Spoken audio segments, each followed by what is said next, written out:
tratamento dessas mulheres vai variar de acordo com a apresentação clínica e com o desejo dessas pacientes. As manifestações mais comuns e que devem ser cuidadas são a irregularidade menstrual, o hirsutismo, a infertilidade e o aumento da resistência insulínica.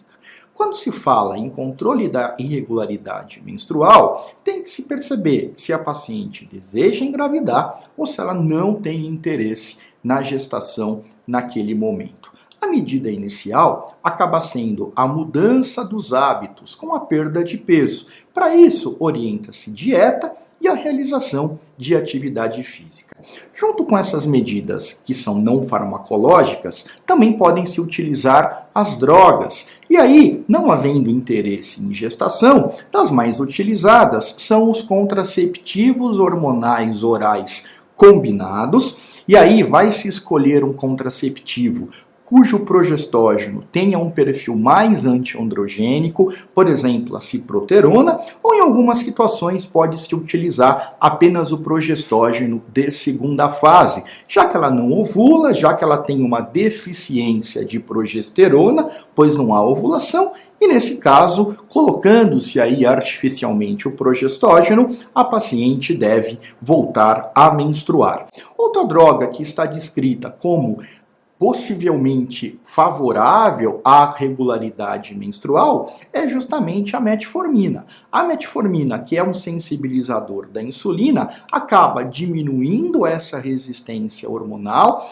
de tal maneira que o ciclo menstrual pode se tornar mais regular. Com relação ao hirsutismo, também tem que se avaliar o desejo de gestação. Pode-se, em casos leves, tratar-se com medidas estéticas, ou, se não houver o desejo reprodutivo, nos casos leves e moderados, prescrever pílulas contraceptivas hormonais combinadas. Em casos mais graves, pode-se lançar mão da espironolactona e até mesmo da finasterida, que é um hormônio antiandrogênico.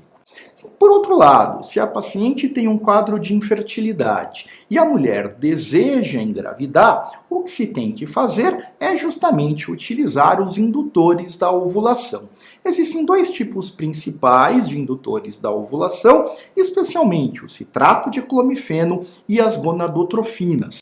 Para a utilização tanto de uma quanto de outra, recomenda-se a monitorização ultrassonográfica de tal maneira que a paciente não tenha uma hiperestimulação. Geralmente se começa com o citrato de clomifeno, que é utilizado por 5 dias no início do ciclo. É uma boa droga para causar ovulação em pacientes com ovário policístico, mas tem-se uma discussão que, pelo seu efeito antiestrogênico, acaba alterando o endométrio, mas ainda assim é a primeira opção de drogas indutoras. Se há uma melhor condição, até do ponto de vista econômico dessas pacientes, pode-se utilizar as gonadotropinas, e aí o FSH, seja urinário, seja o recombinante, acaba sendo uma excelente opção.